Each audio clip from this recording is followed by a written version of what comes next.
these are the Certified Fresh Dunk Highs in Gray Fall.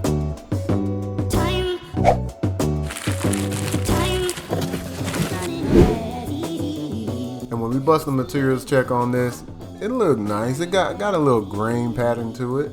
Seems to be a little bit tumbled. The swoosh is hella tumbled. And the back kind of got like smooth and tumble leather. Then we got the gray mesh on the toe box, side panel, and the tongue, with the Certified Fresh stamp on the other side. As you can see, they come with pink laces, but if you don't want the pop of color, they come with the gray ones too. Now I ain't gonna hold you, I was fiending for these joints when they dropped, especially since I couldn't get the gray and white ones back in 2020. And I actually think I like these more. They got the premium leather, the mesh panels, and the cream sole, so they ain't gonna be looking fried anytime soon. Plus the 2 sets of laces, you know, can't go wrong with that. So I'm glad I picked these up, and they still available if you want them in other places too. Till next time.